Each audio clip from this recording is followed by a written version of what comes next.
Hi, this is Stan Lee, and I think it's time that we talk about the mighty Thor. You know, it's funny.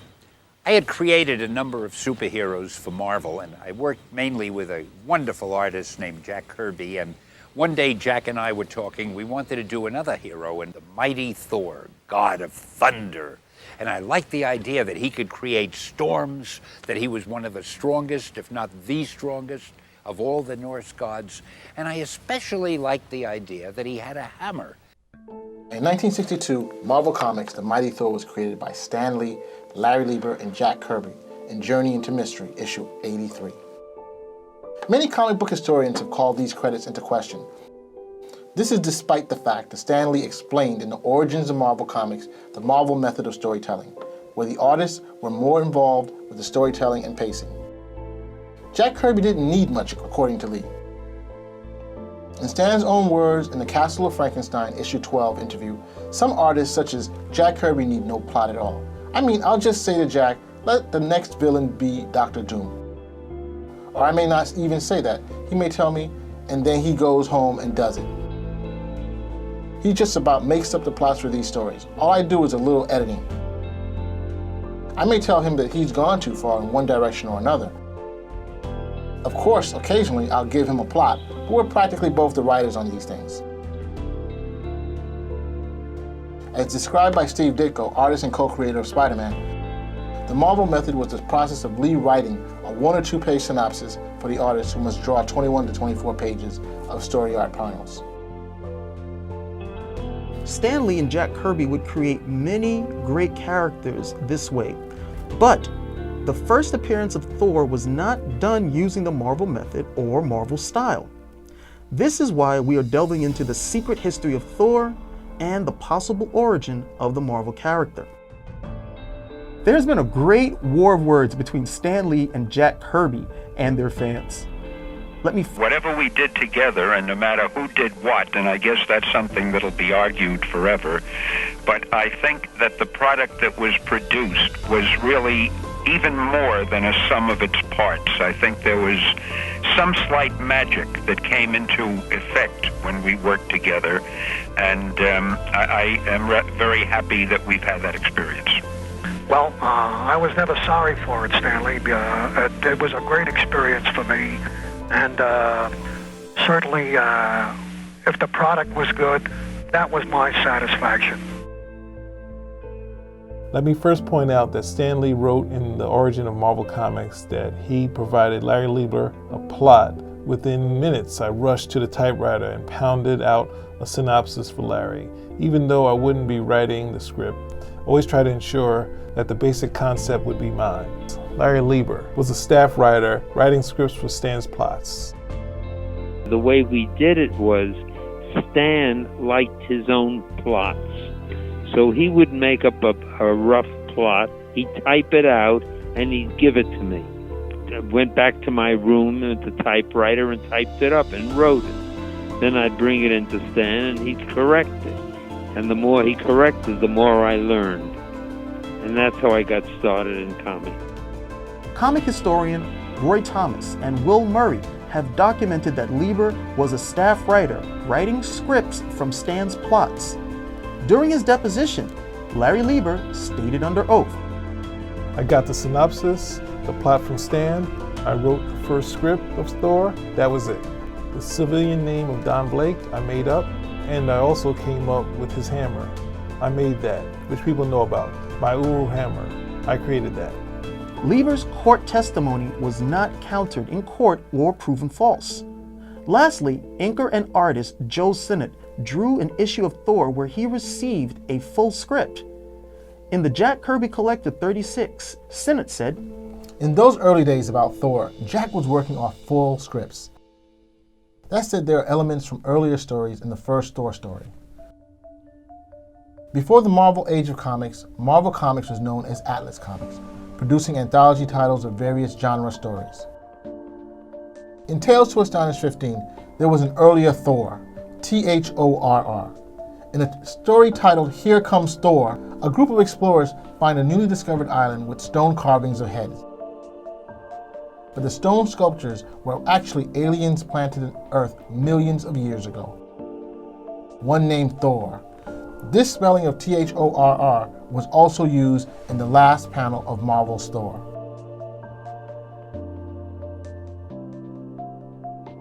Even earlier in Tales to Astonish issue 5, there's a story titled Things on Easter Island, where there are sculptures that come alive. Both of these stories were probably plotted by Stan Lee, and a full script was written by Larry Lieber. Both stories are very similar to a story Kirby worked on at DC Comics. Now, after leaving Marvel, Kirby had this to say about his collaboration with Stan Lee in the Comics Journal number 134. Stan Lee and I never collaborated on anything. I never seen Stan Lee write anything. I used to write the stories just like I always did. Before Kirby returned to Atlas and Marvel Comics, Kirby worked primarily with DC Comics with his writing partners Dave and Dick Wood. His writing partners worked with Kirby on the successful Challengers of the Unknown, the precursor to the Fantastic Four. They also worked on Sky Masters of the Space Force, which was a nationally syndicated newspaper strip. And lastly, they revitalized Green Arrow. Earlier in House of Mystery, issue 83, titled The Stone Sentinel of Giant Island, we have a slightly earlier story about the sculptures on Easter Island. These monsters were actually UFOs who traveled from space during the dinosaur age. Kirby was possibly the writer or co-writer with his writing partners. It's possible that Kirby reused the design. There were no references to Thor in this House of Mystery story. At the same time, in Tales of the Unexpected, issue number 16, in the story The Magic Hammer, a man and his Native American guide are traveling out west, find Thor's hammer. After the protagonist uses the hammer a few times, the Thor of legend appears, who tells a tale of being imprisoned by Loki. Earlier than that, Jack Kirby was one half of the classic comic book team Simon and Kirby, with writer and editor Joe Simon. They created Captain America, romance comics, and worked on every comic genre. In one of their romance comics titled The Sailor's Girl, a woman dreams of Ragnarok. In that dream, there's a fight where one of the Asgardians wears a winged helmet, similar to Thor's. Earlier than that, Jack Kirby, with his collaborator Joe Simon, gave us The Boy Commandos number 7. In a story entitled The Shadow of Valhalla, the boy explorers go to Valhalla and meet Thor along with other Asgardians. Also for DC Comics, Simon and Kirby gave us Thor versus the Sandman and Sandy in Adventure Comics 75, in a story titled The Villain of Valhalla.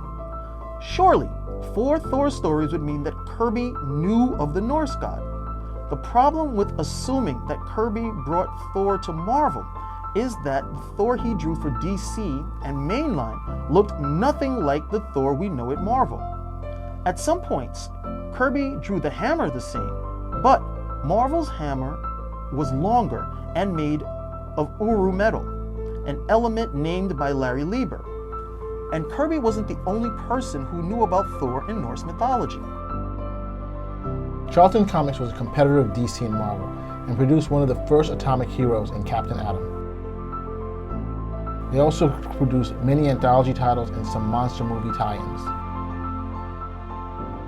In Charlton Comics Out of This World issue 11, there's a short story with a blonde Thor drawn by Steve Ditko, possibly written by Joe Gill, titled The Hammer of Thor.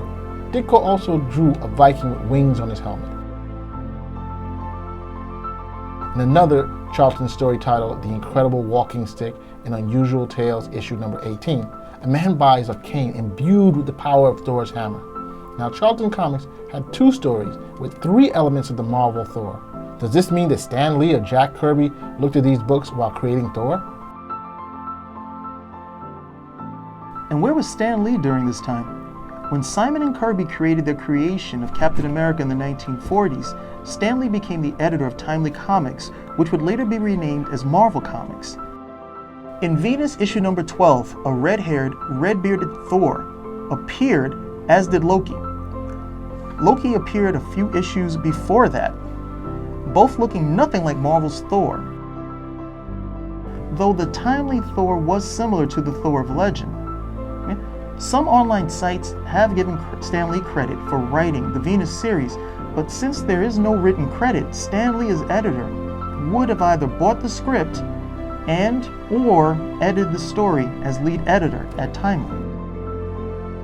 So this debunks the theory that Stan Lee had no knowledge of the Norse god and a separate story not done by Jack Kirby. Let's put aside who did what for now.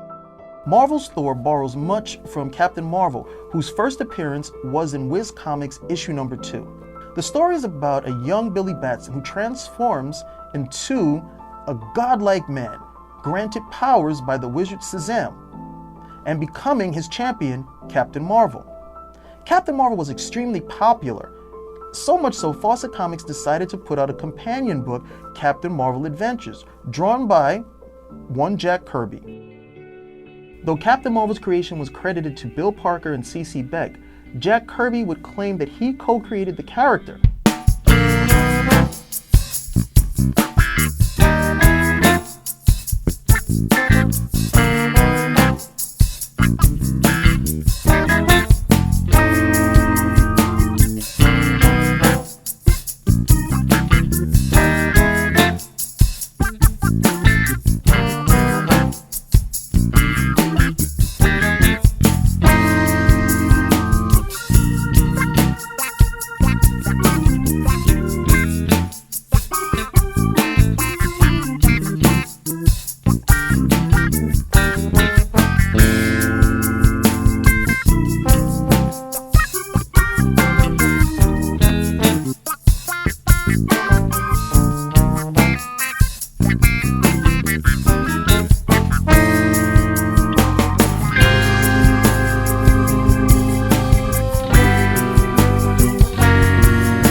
Charles Bureau had drawn. Did Stan Lee purchase the rights to Fox Comics store, as he did the name Captain Marvel? We will never know. Fans shouldn't assume that the credits for Journey into Mystery issue 83 are wrong, because of the history of the Marvel method or because Kirby knew more about the Norse gods. That is inherently wrong. These early Thor comics were not done using the Marvel method. Larry Lieber had stated he only worked the Marvel method on those early Marvel comics. That said, Lee would take over Journey into Mystery from Lieber and use the Marvel method with Kirby on Thor. This would lead into one of its most creative periods after the creation of the Marvel Universe, where Kirby was plotting or co-plotting the Fantastic Four, Thor, Captain America, and more.